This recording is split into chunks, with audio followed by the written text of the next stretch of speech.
बंधन कोई भी किसी को अच्छा लगता है?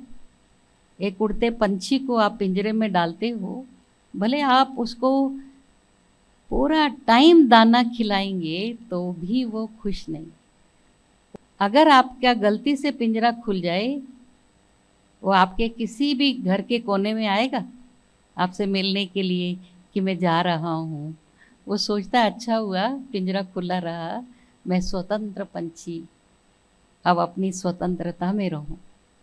सबको फ्रीडम अच्छी लगती है, स्वतंत्रता अच्छी लगती है। ये कैसा बंधन है? देखिए पुलिस वाले भी आते हैं ना चोर को पकड़ने के लिए, वो भी एक हथकड़ी का बंधन लेके आते हैं, लेकिन हम हाथ पीछे करते हैं कि नहीं मुझे मत बांधो। राखी के लिए अपना राइट हैंड बहन को दे देते, बांधो, प्यार से बांधो। कितना अच्छा बंधन है जो अनेक बंधनों से छुड़ा देता है। तो वो भाई के नाते से उनको बंधन में बंधना ही पड़ा कि अवश्य हम आपकी रक्षा करेंगे। So we will move forward and the next we are going to have a song by Sister Vishnu Priya. So I'm sure you might have heard her earlier also many times, but there are few new people coming here today. So Vishnu Priya sister is currently living in Shanti Sarovar, giving her services dedicatedly from the last 8 years. So she was actually practicing singing earlier, and she was also the participant or the selector, or she was in the top 7 in the program ETV Paduta Tia in 2015 batch. So she reached till there. So she sings very well.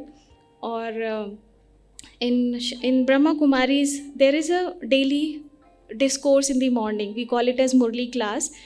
तो शांति सरोवर में भी जो मुरली class होती है, every day she sings a song which is related to that day lessons. So we create, I mean people here they create the song newly. It's not something which is already there. So they take the insights from the Murli and then they create the song, and Vishnu Priya Bain sings that song every day in the morning. Okay? And today she will be performing a song on Raksha Bandhan in front of us, and that song also the lyrics has created by our BK sisters and brothers. And I would like to invite Sister Vishnu Priya now. So let's have a round of applause. And I hope you enjoy this song and you also participate in singing that song. Om Shanti. गीत का बोल ये है कि राखी का उत्सव आया, घर घर में खुशियाँ लाया, सुख शांति प्रेमानंद का हर दिल में उमंग छाया। हम बहुत खुशी के साथ परमात्मा की याद में इस रक्षाबंधन का गीत हम सुनेंगे।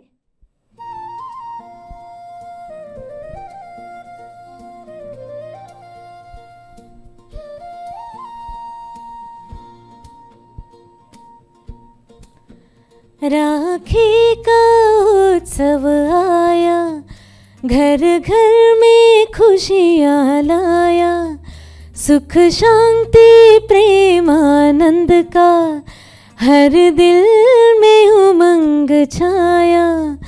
पावन है ये बंधन, दृढ़ता का है कंगन, इसी बंधन में बंध जाए, आओ सच्ची राखी मनाए। इसी बंधन में बंध जाए, आओ सच्ची राखी मनाए।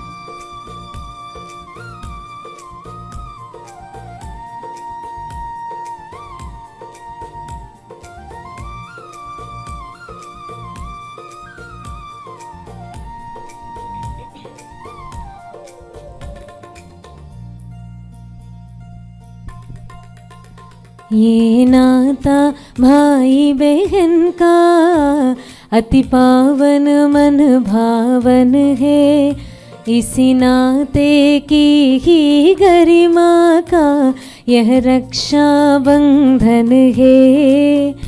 एक दिन के लिए नहीं, हर दिन हो ये त्योहार, हर घर में सब आपस में कर प्यार का इजहार।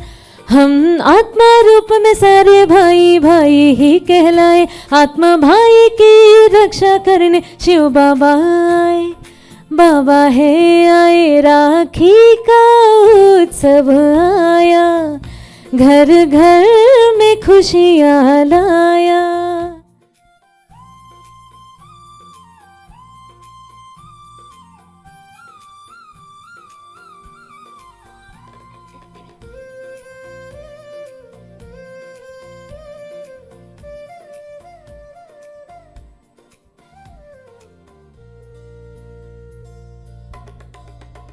मस्तक पर आत्मस्मृति का आओ टीका लगाए, मीठी वाणी की मिठाई खाए और खिलाए। रिश्ते में आत्मिक प्यार हम सदा बनाए रखे, दिव्य गुणों से जीवन को हम सदा सजाए रखे। इसी धारणा से सबकी रक्षा हो जाए। राखी का उत्सव आया, घर घर में खुशियाँ लाया। सुख शांति प्रेम आनंद का हर दिल में उमंग छाया। पावन है ये बंधन, दृढ़ता का है कंगन। इसी बंधन में बंध जाए, आओ सच्ची राखी मनाए। इसी बंधन में बंध जाए, आओ सच्ची राखी मनाए।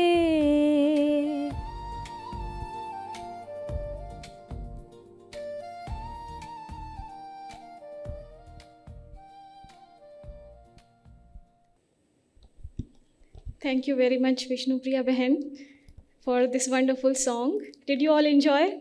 So let's again, thank her to perform in front of us. So now the time has come. We will be listening the spiritual significance of Rakhi, and we will understand, why do we actually celebrate Rakhi, and in which sense we should celebrate this. Is it just some rituals which we do during the Rakhi program, or it has some other meaning, okay, which we should understand and inculcate in our lives? So for that, we have Kuldeep Didi ji with us. I would like to welcome her onto the stage with a round of applause. So I'm sure many of you would have seen her earlier also, would have listened to her in different lectures, programs. So today we have this opportunity. We will be listening to her again, and we are very fortunate to have her today. This is not, I would say it's a very big fortune that we have her here.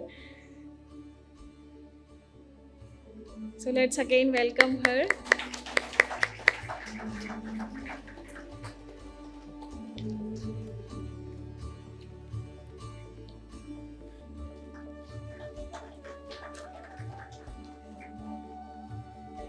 So you might have heard about her many things earlier also, but again I would like to give a brief introduction of Didi ji. Didi ji is the director of Brahma Kumari's Shanti Sarovar, the place currently you are sitting in, and she is also the in charge of Hyderabad Sub-Zonal Brahma Kumari Centers. She is the vice chairperson, sports wing of Raj Yoga Education and Research Foundation. Didi ji is the governing body member of Brahma Kumari's Educational Society, and Didi has received a lot of various awards also. I would like to just name few of them. It's like Bhagwan Mahavir Vishwa Sadbhavna Purushkar 2002, Maharani Jhansi Purushkar 2008, and Achievers Award 2019 by the Central Minister Honorable Pratap Sarangi ji, Energy Conservation State Level Award 2019 by Governor of Telangana. So there are many, but if I tell all of them, that it will take a lot of time. So again, few more things about Didi ji. She's not just the director of this place, but she's the true spiritual leader, the guide, and the motivator who actually motivates everyone. She identifies the qualities of everyone and gives them the opportunity to grow spiritually and in personal life also. And she's like a spiritual mother to many, and she has given the sustenance to many of the people, in Brahma Kumaris in Hyderabad, and many who are in contact with us. People like her company, they want to listen to her, and they feel, motivated, and they understand their self-worth. So it's very good opportunity that we have her today with us, and we will be spending next around 1 hour with us listening to her.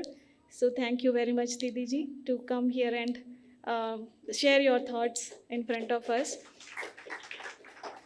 So later, in the end, we will also in the end of the program, we will be having the Rakhi tying program. So you all can stay back here. After this talk, we will be tying the Rakhi to every one of you. So thank you very much. Over to you, Didi ji. Om Shanti. Om Shanti. सभी बोलेंगे ओम शांति, ओम शांति। अच्छा लगता है ओम शांति बोलने से, है ना? इसका मीनिंग क्या है? आई एम पीसफुल सोल, मैं आत्मा शांत स्वरूप। क्योंकि अपना परिचय हम सबसे पहले देते हैं ना, अपना इंट्रोडक्शन। तो आत्मा अपना इंट्रोडक्शन देती है कि मैं शांत स्वरूप आत्मा हूँ। और ये थॉट आने से आप जब भी किसी से वार्तालाप करेंगे या कोई भी कर्म करेंगे, आपके कर्मों में भी सबको शांति की अनुभूति होगी, आपके वाइब्रेशंस भी पीसफुल होंगे। इसलिए हम जब भी आपस में मिलते हैं तो ओम शांति करके संबोधन करते। जैसे लौकिक में हम राम राम, नमस्ते, गुड मॉर्निंग, गुड इवनिंग करते हैं ना, तो हमको भगवान ने बोला पहले ओम शांति, फिर बोले गुड मॉर्निंग बोलिए, गुड इवनिंग बोलिए। लेकिन ये परिचय आत्मा का है। तो आज बहुत खुशी और हर्ष का दिन है। आप सब रक्षाबंधन के पावन पर्व को परमात्मा के घर में मनाने के लिए यहाँ आमंत्रित आप सभी को किया है। और ये पर्व बहुत परम पवित्र पर्व माना गया है। भाई बहन के पवित्र रिश्ते का प्रतीक है ये त्यौहार। हम लोग ऐसे ही मना लेते। हमारे भारत के जितने भी त्यौहार हैं, वो हर त्यौहार में कुछ आध्यात्मिक रहस्य समाये हुए। लेकिन अभी हम केवल एक रस्म रिवाज के रूप में हर त्यौहार को मना लेते हैं। लेकिन हर त्यौहार हमें क्या संदेश देता है, ये उससे हम अपरिचित हैं, है ना? आप दिवाली मनाते, दशहरा मनाते, होली मनाते, है ना? आज रक्षाबंधन है, इसके बाद जन्माष्टमी है। तो बहुत सारे लाइन से आप देखेंगे 365 दिन हैं, उतने ही त्यौहार भी होंगे, ज़्यादा ही होंगे। तो पहले उत्सव क्यों मनाया जाता है? क्योंकि जब द्वापर और कलयुग में आत्माओं में उमंग उत्साह खत्म हो गया, तो उत्सव मना उमंग उत्साह में लाने का पर्व। हम तो ऐसे ही उत्सव मना लेते, उमंग उत्साह है या नहीं, खुशी मिली या नहीं।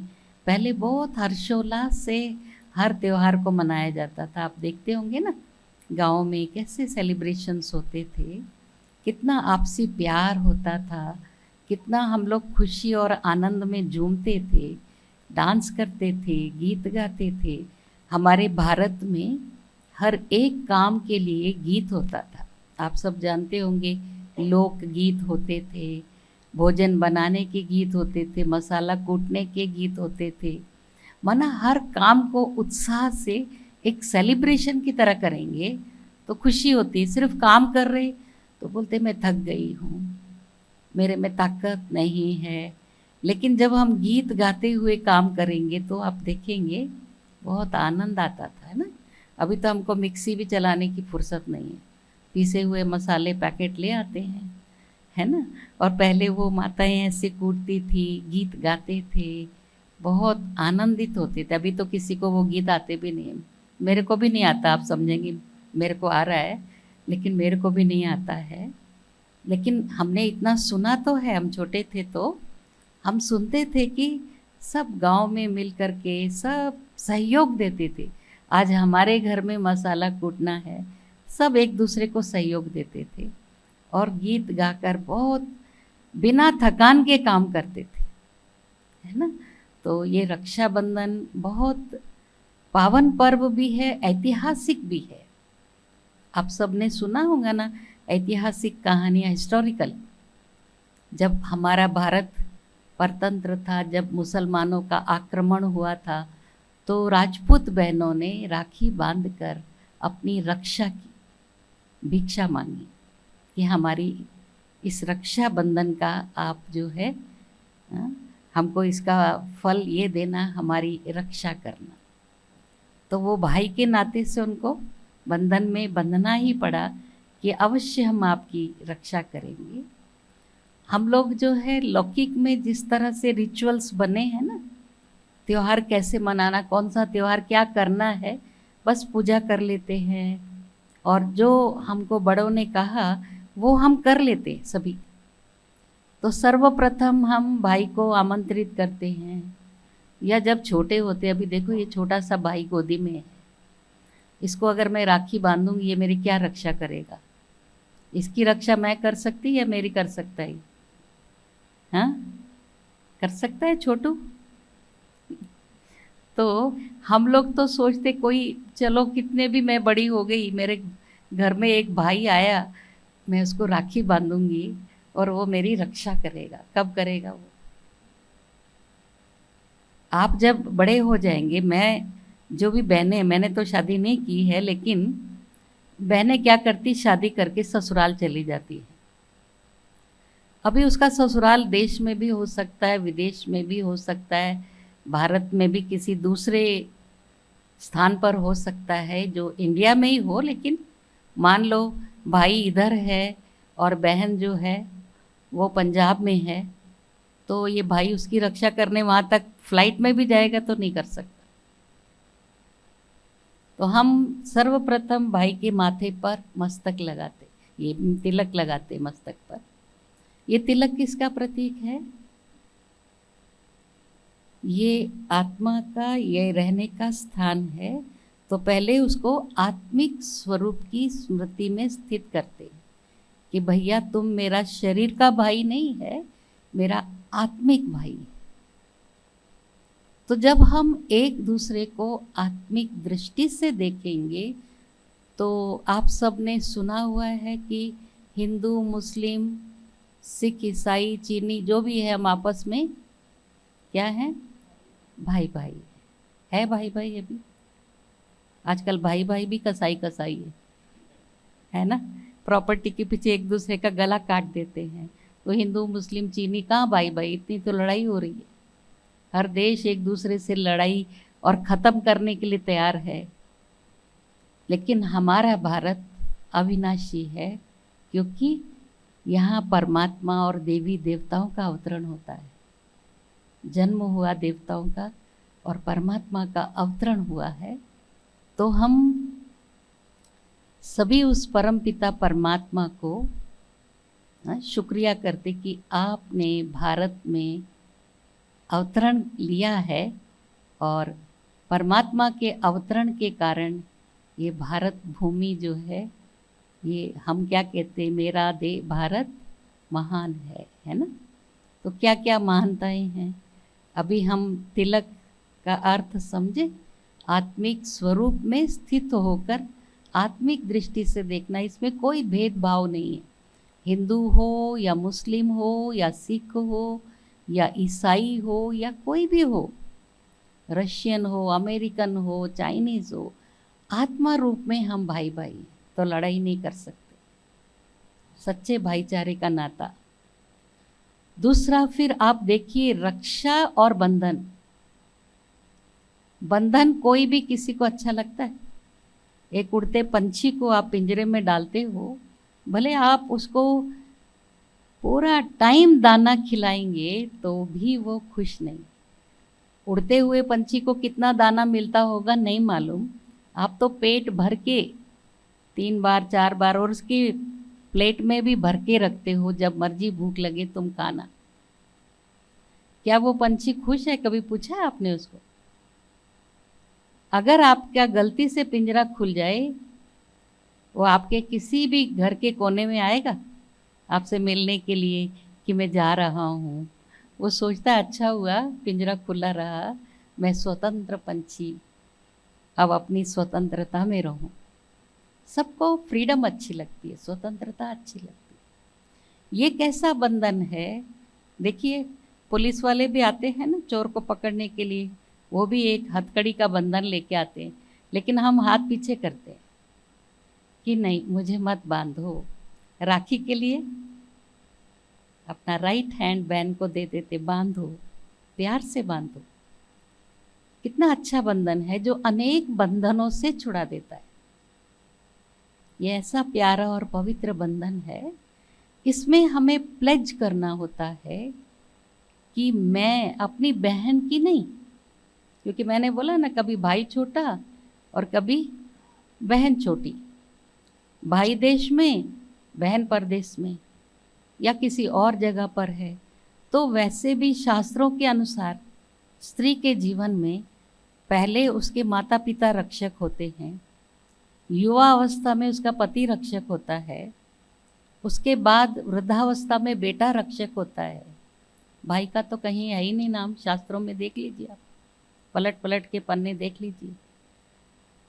तो यहाँ परमात्मा बोलते कोई भी हमारी रक्षा कब कर सकता है? आप सोचिए, आप मुझे भी फ़ोन करेंगे, मुझे आने में टाइम लगेगा, मेरा शरीर है ना, मेरे को एक व्हीकल भी चाहिए पहुँचने के लिए। अब ऐसा तो नहीं है आपके घर तक मेरे पास कोई उड़न खटोला है जो मैं आपकी छत पर उतर के फटाफट लैंड हो जाऊंगी। इतनी ट्रैफिक, आज की ट्रैफिक में आप सोच सकते हैं कि हम टाइम पर किसी की रक्षा कर सकते हैं? कभी कभी एक्सीडेंट भी हमको मालूम होता है अपने ही घर के लोगों का, लेकिन हम स्पॉट तक पहुंचने तक तो उसको हॉस्पिटल में ले गए होते हैं, और उसकी रक्षा उस समय कौन कर रहा है? डॉक्टर और नर्सेस। हम कहाँ कर रहे? तो ये बंधन जो आपको बांधा जाएगा आज, याद रखना कि हमें स्वरक्षक बनना है। पहले अपनी आत्मा की रक्षा 5 विकारों से करनी, काम, क्रोध, लोभ, मोह, अहंकार।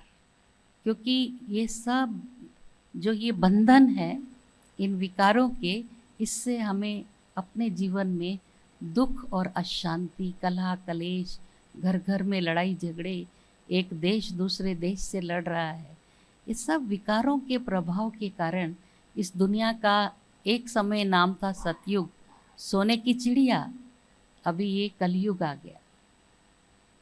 बोलते हैं ना घोर कलयुग आ गया। अभी इस भाई बहन के पवित्र नाते पर भी विश्वास नहीं करते लोग।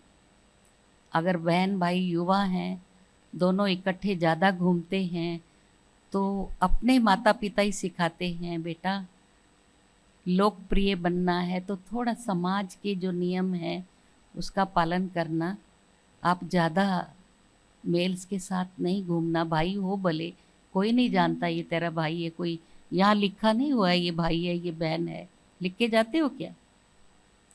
कोई भी, हर एक का दृष्टिकोण क्या बन गया है, भाई बहन को भी ये पति पत्नी जा रहे। जब तक हमें पता नहीं हम रिश्ता भी कैसे संबोधन कर सकते या फिक्स कर सकते। हो सकता है कभी कभी माँ इतनी यंग लगती, बेटा इतना बड़ा लगता है, उसको भी कई लोग बोलते ये देखो ये वाइफ एंड हस्बैंड है, कितना पवित्र नाते को अपवित्र। तो हमारा चश्मा काला है इसलिए हमको सब कुछ काला दिखता है ना? तो जब हम आत्मिक स्वरूप में स्थित होकर देखते हैं ये सब आत्माएं हमारे भाई, सब भाई भाई, बहनें भी जो है ना, शरीर हमारा भले ही फीमेल का है लेकिन आत्मिक नाते से हम सब मेल्स हैं। जब बॉडी में आते हैं तब हम बोलते ये भाई, ये बहन है ना, मेल और फीमेल है। इसलिए राखी का रक्षाबंधन माना पवित्रता का बंधन, कि हम आज से मनसा वाचा कर्मणा पवित्र विचारों को अपने मन में लाएंगे, पवित्र और शुद्ध बोल बोलेंगे, अशुभ या अशुद्ध बोल नहीं बोलेंगे, कोई भी अपवित्र कर्म मुझ आत्मा से ना हो, ये हम ध्यान रखेंगे। क्योंकि हम सबको कर्म फिलॉसफी भी मालूम है कि जो करेगा, जैसा करेगा वैसा वैसा पाएगा, जो करेगा सो पाएगा, जैसा करेगा वैसा भरेगा।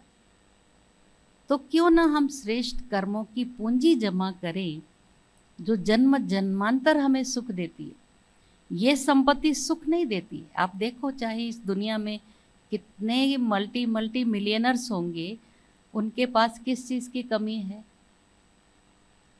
सुख, शांति, प्रेम, आनंद दूर चले गए उनसे। आज लोग अभी भी धन, पोजीशन के पीछे भाग रहे हैं, पता नहीं क्या मिलने वाला है।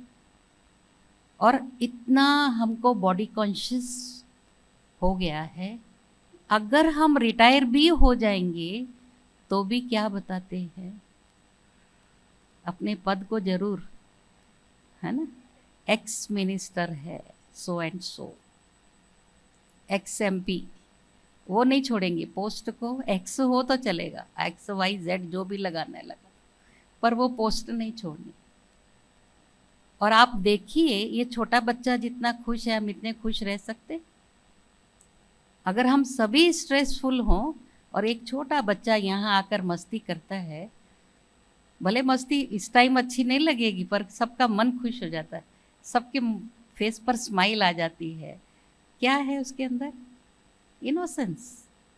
उसके अंदर किसी के प्रति दुश्मनी का भाव नहीं है, कोई विकार उसको टच नहीं किया, कोई लेबलिंग नहीं है, मैं सो एंड सो फलाने का बेटा हूँ, चाहे वो अरबपति या प्राइम मिनिस्टर का ही बच्चा क्यों ना हो। उसको नशा नहीं है, उसको इतना मालूम है मेरे पापा का मैं बच्चा हूँ, पापा क्या है वो नहीं मालूम। जब लेबलिंग शुरू होती है तब स्ट्रेसफुल लाइफ शुरू होती है। मैं ये हूँ, मैं वो हूँ। मैं अपनी बहनों को बोलती, आप परिचय में ये सब नहीं बोलना। मैं ऐसे जोक में बोलती हूँ, आप डायरेक्टर बोलते हो ना, मैं डर डर कर एक्ट करती हूँ, ऐसी डायरेक्टर हूँ मैं। तो वो लोग हंसते हैं कि क्यों, हम तो आत्माएं हैं ना, आत्माओं का ये क्या, ये छोटे छोटे अवार्ड्स हमें जो परमात्मा ने अवार्ड रिवॉर्ड दिया है वो दुनिया में कोई नहीं दे सकता है, और वो हमें सुख देता है। ये कितने भी, मेरे को तो बहुत से लोग लेटर लिखते हैं, हम आपको अवार्ड देना चाहते हैं, चाहिए ही नहीं मुझे। हमें जो परमात्मा से मिला है ना वही काफ़ी है। घर बैठे दे के जाए तो चलता है, हम नहीं जाएंगे कहीं भी। क्यों, क्या मिलने वाला है इससे? आप सोचो, एक बॉडी कॉन्शियसनेस बढ़ाने के लिए हम ये सब करते, और बॉडी कॉन्शियस में आने के कारण हम दुखी होते। हमारे आपसी संबंध भी क्यों बिगड़ रहे हैं? देहाभिमान और ये 5 विकारों के कारण। इसलिए हम हर एक को ये पवित्रता का कंगन बांधते हैं कि आज से हम प्रतिज्ञा करेंगे किसी भी विकार के वशीभूत होकर किसी आत्मा को दुख नहीं पहुंचाएंगे। मीठे बोल बोलेंगे। इसके लिए क्या करते हैं? राखी बांधकर भाई के मुख में, भले उसको शुगर कितनी भी हो, मीठा जरूर खाना भैया। हम बोलते मीठा खाने से, चलो डॉक्टर आपको मना करता है, मीठा बोलने के लिए कोई मना करता है? कोई डॉक्टर है इधर सभा में? कोई डॉक्टर बैठे हैं? कोई भी नहीं है। चलो कोई बात नहीं, इतना तो मालूम है ना, डॉक्टर मना करेगा, पर मीठा बोलने के लिए मना करेगा कोई डॉक्टर? डॉक्टर भी मीठा बोलना सीखता है, पेशेंट तभी आते। कुछ डॉक्टर बहुत इरिटेट हो जाते, हमने भी अपने जीवन में देखे हुए हैं, क्योंकि पेशेंट बेचारा पूछता है मुझे क्या परहेज करना है, डॉक्टर साहब क्या खाना है क्या नहीं खाना है, सब खाओ, मेरा भेजा मत खाओ। दोबारा उसके पास कौन जाएगा? है ना। तो इसलिए जितना हम मधुरता से व्यवहार करेंगे, सब आपके समीप आएंगे, सब आपको अपना मानेंगे, ये हमारे हैं। और दूसरी बात, हमें सबसे दुआएं मिलेंगी, ये सच्ची कमाई है। किसी को अपलिफ्ट होना है ना, ये सबसे बड़ी लिफ्ट है, दुआओं की लिफ्ट। आप भी दुआ दो और दुआ लो। तो ये ऐसे ही हम राखी बांध देंगे, आपको तिलक लगा देंगे, मुख मीठा करा देंगे, और फिर क्या करती बहन? बहन भाई से क्या चाहती है? दक्षिणा, कट्नम, है ना। ये जरूरी है। क्या देने वाला है? पहले तो एक ये धागा होता था, बस उसको ब्राह्मण लोग बांध के जाते थे, 1 पैसे का होता था।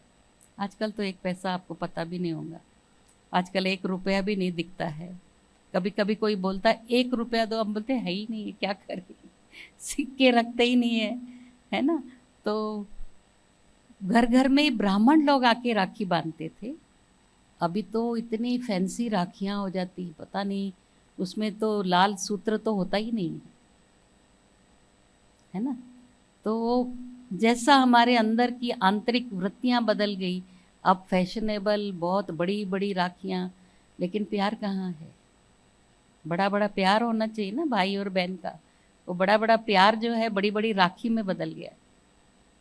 और आजकल एक्सचेंज गिफ्ट होता है, पहले सिर्फ भाई देता था, जो दे ले लेती थी। अभी वो अपनी डिमांड बताती, जैसे आपका पोजीशन बहुत अच्छा है भैया, इस बार मेरे को हीरे का नेकलेस देना, अंगूठी तो भी देना, है ना, नहीं तो ईयर रिंग्स देना। अब भाई बेचारा स्ट्रेस में आ जाता है, भाई ये तो बहन पूरा लूटने के लिए आ जाती है। और हम बड़े बड़े लोगों के पास जाते, जब हम इंदिरा गांधी जब प्राइम मिनिस्टर थी ना, तो हमारी बहनें गई, वो लोग क्या सोचते, ये लोग पैसा चंदा चाहते होंगे, इनको पूछो क्या चाहिए, इनको दे दो। तो हमारी बहनों ने बोला नहीं, हमको राखी बांधनी है, फिर हम बताएंगे। तो क्या लेना है? बोले मैडम 5 खोटे पैसे और 1 आना दे दो। 5 खोटे पैसे तो नहीं है, उस समय तो 5 पैसा चलता था, और 1 आना तो बंद हो गया था। 6 NP का 1 आना होता था, मैंने तो देखा हुआ है। आप लोग कितने लोग हैं जिन्होंने देखा है 1 आना? बस बहुत थोड़े लोग हैं, पुराने लोग, न्यू जनरेशन ने तो देखा ही नहीं है ना। तो 5 खोटे पैसे कौन से हैं बताओ, तो मैं दे दूंगी अगर मेरे पास है तो। बोले मैडम काम क्रोध लोभ मोह अहंकार। बोले वो तो आप ले जा सकते तो ले जाओ, मैं दे नहीं सकती। 1 आना माना हमारे विद्यालय में कम से कम दिन में 1 बार आना, नहीं तो सप्ताह में 1 बार आना, नहीं तो महीने में 1 बार आना, 1 आना देना, वो भी मुश्किल है। हमारी फीस देखो, कोई नहीं दे सकता। सब पूछते हैं आपकी फ़ीस क्या है, हम बोलते यही है 5 खोटे पैसे और 1 आना। जो दुनिया में नहीं चलता है हमारे पास चलता है ना। 5 विकार कोई मांगता है आपसे, दे दो, आपका क्रोध दे दो। हम बोलते कुछ भी जो बुरी आदत है, आपको लगता है ये मेरे में नहीं होनी चाहिए। किसी को शराब पीने की आदत है, सिगरेट, मांसाहार, सिनेमा देखना, नॉवेल्स पढ़ना, ये सब क्या है, हमारी बुद्धि को खराब करने वाला। अन्न का भी मन पर असर होता है, इसलिए शुद्ध भोजन, शुद्ध व्यवहार, शुद्ध आहार, इससे शुद्ध विचार ऑटोमेटिकली रहेंगे हमारे। तो मनसा वाचा कर्मणा को पवित्र रखना है। तो इसके साथ साथ आप देखते हैं ना, नेक्स्ट 7 डेज के बाद क्या है, कौन सा त्यौहार आने वाला है? जन्माष्टमी। जब सभी आत्माएं पवित्र बन जाएंगी, जैसे लक्ष्मी का आवाहन करने से पहले हम लोग क्या करते, घर में बहुत सफाई करते, बहुत बिजी हो जाती माताएं, बोलते अभी मत बुलाओ, हमारे पास बहुत सफाई चल रही है। अब लक्ष्मी आती या नहीं आती वो नहीं मालूम है, लेकिन सफाई कितनी करते, साल भर की सफाई दीपावली पर होती है। हर ऑफिस की, दुकान की लीपा पोती। पहले तो लोग चूना लगाते थे ना, तो साल में 2 बार तो लगाना ही पड़ता था, दीपावली पर तो ज़रूर लगाते थे। अभी तो कलर इतने महंगे हैं, साल में 2 साल में पता नहीं कितने साल में भी चेंज करने की आवश्यकता नहीं पड़ती है, पर फिर भी धूल मिट्टी तो निकालेंगे। तो आप सोचो, सचमुच लक्ष्मी नारायण इस दुनिया में आने वाले, राधे कृष्ण, राम सीता, फिर से राम राज्य आएगा। कलयुग के बाद क्या आना चाहिए? सतयुग, है ना। रात के बाद निश्चित है कल सुबह में हम उठेंगे ना, सोएंगे तो ये सोच कर सोते हैं कि आज रात को सो रहे, कल सुबह उठेंगे। अब कौन उठता है कौन नहीं उठता नहीं मालूम, कभी कभी सोए सोए चले जाते हैं, पर हम सोचते तो है ना सुबह होगी फिर हमें ये करना है। हमारी डायरी में तो हम लिख के रख लेते हैं। जो वीआईपी होते हैं वो सब डायरी मेंटेन करते हैं ना, क्योंकि अगर वो मेंटेन नहीं करे तो सारा दिन कोई भी घुस के आ जाएगा, है ना। भाई साहब को मिलने के लिए हमको टाइम लेना पड़ेगा कि भाई साहब आपसे मिलना है तो कब मिलें, है ना। अब प्राइम मिनिस्टर के पास आप जा सकते बिना बोले, प्रेसिडेंट के पास जा सकते हैं, या सीएम के, गवर्नर, हर एक का अपॉइंटमेंट वो देते हैं, अपनी डायरी मेंटेन करते कि किस समय मुझे क्या करना है, तो उनका टाइम व्यर्थ नहीं जाता है ना, सफल करते।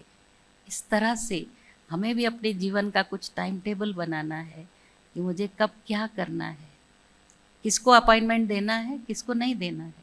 जो व्यक्ति को आपको मालूम है कि सिर्फ मेरा टाइम वेस्ट करने के लिए आ रहा है, उसको अपॉइंटमेंट देंगे? नहीं देते, है ना। अगर आ भी जाए तो हम क्या कहते हैं, आप बैठो, हम अभी आते हैं, और आप बिजी हो, आप भूल गए, वो व्यक्ति फिर आएगा दोबारा? बोलेगा जब भी मैं जाता हूँ तो ये इतना व्यस्त हो जाती है, जानबूझ करके मेरे से मिलती ही नहीं है। कभी कभी बाय मिस्टेक भी होता है, हम भूल भी जाते।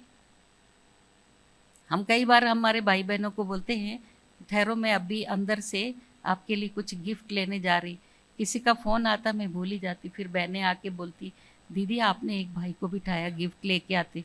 फिर मैं जाके बोलती सॉरी भैया, किसी का ऐसा फ़ोन आ गया इम्पोर्टेंट, तो बहुत देर तक बात करते रहे, मैं तो भूल ही गई। उसके बाद ये बहन ने आके रिमाइंडर दिया। तो इस तरह से इस रक्षाबंधन के पर्व को हम यूं ही नहीं मनाएंगे साधारण रीति से। अब हम पवित्र बनकर अपने जीवन में इतनी पवित्रता लाएंगे, हम फिर से इस भारत भूमि को पवित्र बनाकर लक्ष्मी नारायण राधे कृष्ण का आह्वान करेंगे। कृष्णाष्टमी मनाना मना कृष्ण का जन्म होना। कृष्ण कौन है? देवता है ना। फिर कृष्ण ही बड़ा होकर, जैसे पहले ज़माने में आपको पता होगा, बचपन में हमारा नाम अलग होता था और शादी के बाद बदल देते थे, दोनों का भी, लड़की भी और लड़का भी, क्योंकि उनका नया जीवन हो गया अभी। तो परमात्मा भी हमें क्या कहते हैं कि आपको भी अभी नया जीवन प्राप्त हुआ है। तो सतयुग में भी जो राधे कृष्ण हैं, स्वयंवर के बाद उनको लक्ष्मी नारायण कहते हैं। हमारे यहाँ भी 7 दिन के बाद जो है आपको जन्माष्टमी पर भी बुलाया जाएगा। संडे को ही रखेंगे ताकि आप सब आ सकेंगे। बहुत सुंदर झांकियाँ सजाते हैं, सब लोग अपने बच्चों को कृष्ण बना कर ले आते, कंपटीशन भी रखते, सबसे सुंदर कृष्ण कौन सा है। और कृष्ण में इतना आकर्षण है, मालूम है सबको ये ऑर्डिनरी बच्चे हैं, कलयुगी माँ बाप के ही बच्चे हैं, सतयुग से कोई कृष्ण नहीं आने वाला है, लेकिन उसके नाम में इतना आकर्षण है। जब वो कृष्ण का वेश धारण कर लेते, हमारा दृष्टिकोण चेंज होता है या नहीं, है ना। हम उसको कृष्ण के रूप में ही देखते हैं, खुश होते हैं कि अरे कितने सुंदर कृष्ण हैं। तो सतयुगी दुनिया में हर बालक हर बालिका राधा कृष्ण होंगे, और फिर वो लक्ष्मी नारायण का राज्य होगा, जहाँ दूध घी की नदियाँ बहेंगी, और रावण राज्य में रक्त की नदियाँ बह रही। आजकल कितना जल्दी से किसी को भी मारने के लिए तैयार हो जाते। कोई अच्छा काम करता है, ऐसा मत सोचो कि उनके पीछे बंदूक नहीं, ज़्यादा तो उनके पीछे रहते। जो अच्छा काम करते उनकी सिक्योरिटी ज़्यादा रखनी पड़ती है। हमारे प्राइम मिनिस्टर की कितनी सिक्योरिटी है, क्योंकि अच्छा काम कर रहा है, अच्छा नाम कमा रहा है, वो लोग उसको भी उड़ाने के लिए तैयार है। बुरे लोगों से तो डरते हैं, लेकिन अच्छे लोगों को मार देते। तो ये अपवित्रता है, इस अपवित्रता के अंधकार को मिटाना है, तब सतयुगी सवेरा आएगा। ये रक्षाबंधन का पर्व सतयुगी दुनिया से हमें जोड़ता है कि हम ऐसी स्वर्णिम दुनिया को ला सकते हैं केवल पवित्रता के बल से, जिसे हम ब्रह्मचर्य व्रत भी कहते हैं ना। हम लोग भक्ति में अनेक व्रत रखते हैं, लेकिन व्रत का मतलब होता है अपनी वृत्तियों का परिवर्तन करना। बहनें भी भाई को राखी बांधने के बिना पहले तो व्रत करती थी, अभी नहीं मालूम मुझे करते या नहीं करते हैं। अब ऐसा व्रत तो नहीं है कि निर्जल कोई रहे, निराहार रहे, चाय कॉफ़ी तो पी लेते हैं, फ्रूट या जूस पी लेंगे, लेकिन पहले जो होता था व्रत निर्जल निराहार, वो एक प्रतिज्ञा होती थी। व्रत माना प्रतिज्ञा लेना, जब तक ये काम नहीं होगा हम भोजन नहीं करेंगे। पूजा में भी लोग व्रत रख कर के पूजा करते हैं ना, तो परमात्मा भी कहते व्रत रखना है, व्रत में छोड़ना होता है ना, जैसे भोजन छोड़ते। हमको जो परमात्मा व्रत बताते अपनी वृत्तियों को चेंज करने के लिए, हमें 5 विकारों को, बुराइयों को अपने जीवन से त्यागना है। इनसे हमारी रक्षा हो, हम स्वयं के रक्षक बनेंगे तो देश के रक्षक भी बन सकते और विश्व के रक्षक भी बन सकते, क्योंकि परमात्मा को क्या कहते, वो सारी दुनिया का रक्षक है।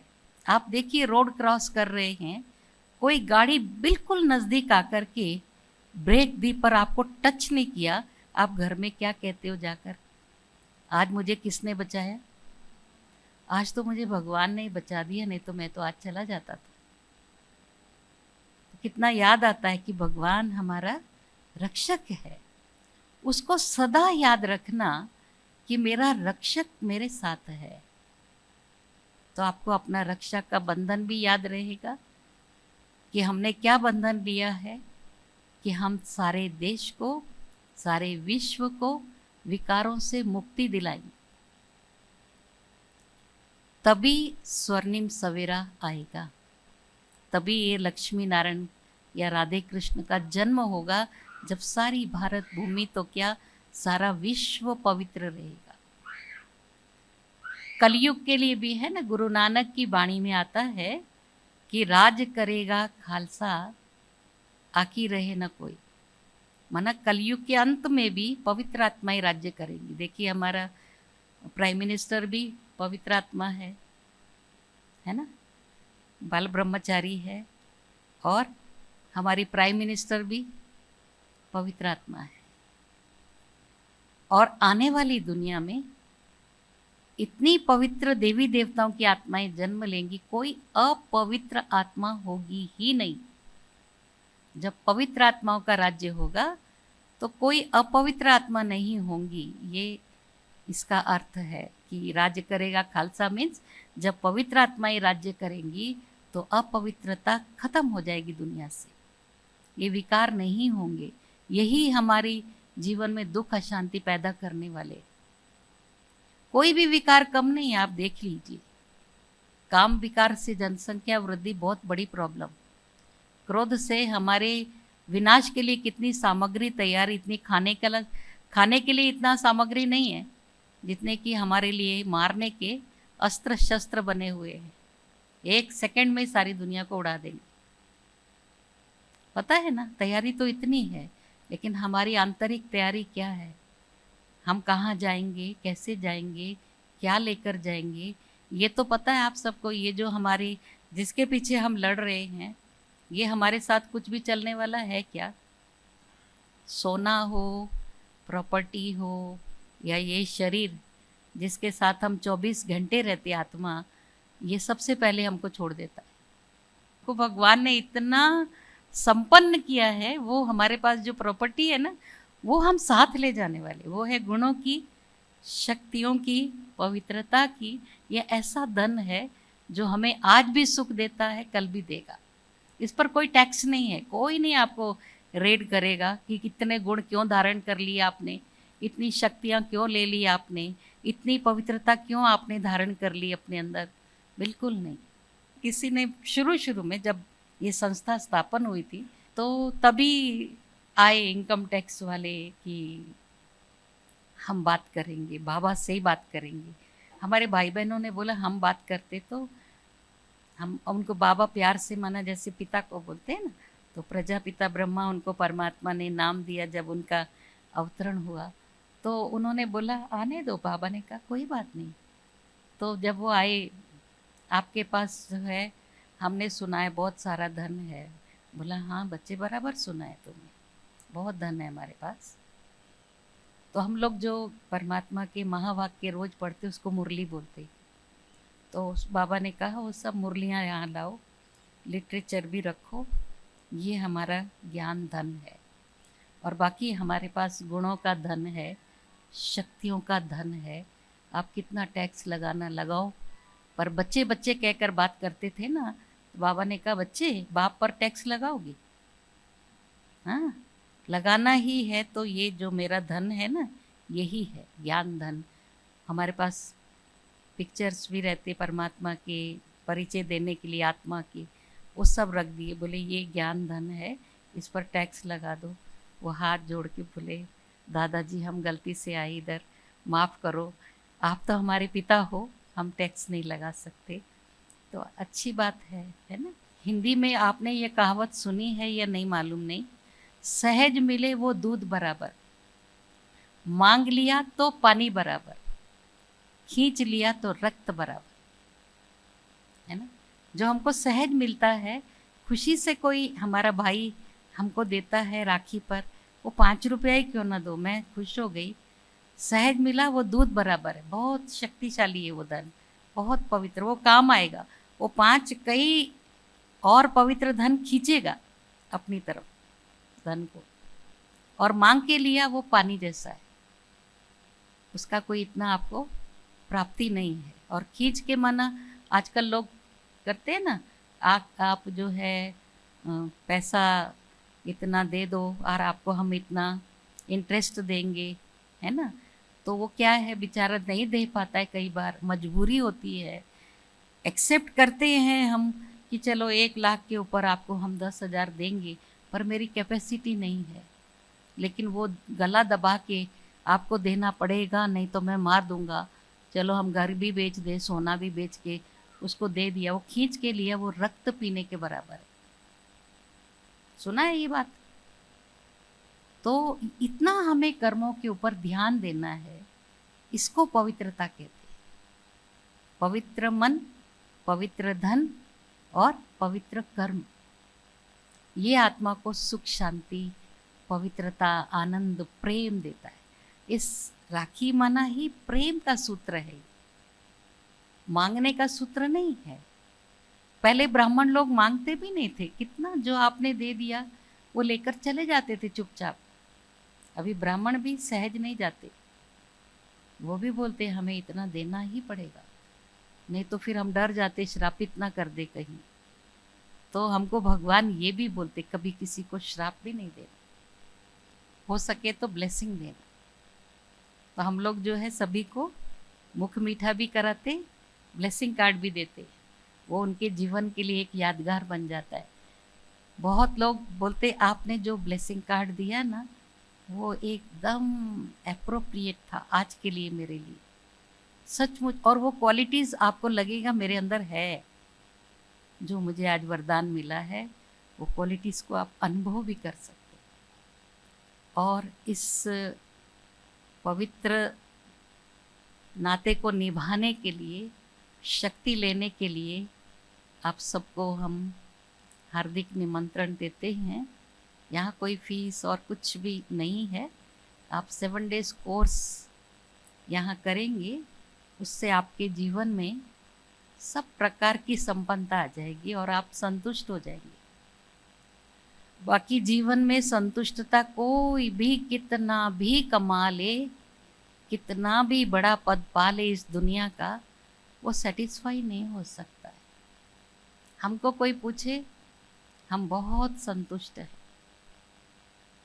हमारा भोजन भी आप देखेंगे ना, मेरा तो अभी जो डाइट के हिसाब से नेचुरोपैथी, बिना नमक, बिना मिर्ची, बिना तेल, बिना घी, और हम बहुत प्रेम से खाते। 2 टाइम हम फ्रूट और 1 टाइम भोजन। लेकिन कोई भी खाएगा तो वो बोलते आप कैसे खाते हो, आप तो परमात्मा को याद करके ऐसा अनुभव करते 56 वैरायटी भोजन खा लिया मैंने। संतुष्टता है ना, संतुष्टता में जो मिलता है, उसमें जो आनंद आता है, उसमें जो खुशी मिलती है, आप कितने वैभव खाएंगे ना तो भी आपको वो आनंद नहीं आएगा।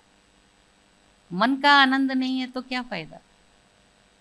अगर मन से आनंद चला गया तो आनंद ना खाने में है ना देखने में। जो सीन आपको बहुत अच्छा लग रहा था पिक्चर का, कुछ भी बात डिस्टर्बिंग मैसेज आ गया, आपका घर वाले का किसी का एक्सीडेंट हो गया जो आपका बहुत प्रिय है, अब आपको वो सीन अच्छा लग रहा है सिनेमा का, या जिस डिश को आप बहुत एंजॉय कर रहे थे, ये तो मेरा फेवरेट है, थोड़ा और लाना, और ऐसा मैसेज सुनने के बाद जो है वो भी छोड़ देते, नहीं खा सकते। तो आनंद कहाँ है? वस्तुओं में, वैभवों में, या मन में? मन आनंदित था तो सब अच्छा लग रहा था।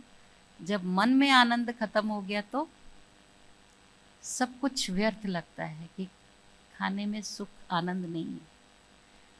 लेकिन इस राजयोगी जीवन में आप देखेंगे हमारे पास सब कुछ है, हम इस संपत्ति से संपन्न हैं, सुखी भी हैं, शांत भी हैं, हम सबको प्यार देते हैं और सबसे प्यार पाते भी हैं, सबको सुख देते, सुख मिलता है। जो देंगे वही मिलेगा ना आपको। कर्म फिलॉसफी में ऐसे ही है ना, जो देंगे वो पाएंगे। आप दुख देंगे सारा टाइम, पत्नी को मारेंगे पी पी करके, तो आपको क्या मिलेगा? बद्दुआ मिलेगी ना। बद्दुआ मिलेगी या दुआ मिलेगी? हाँ, तो क्या कमाना है? दुआएं, दवाई नहीं। जिसको दवाई लेने की आदत होगी ना, वो दवाई कम हो जाएंगी आपकी। तो क्या लेना चाहिए, दुआ या दवा?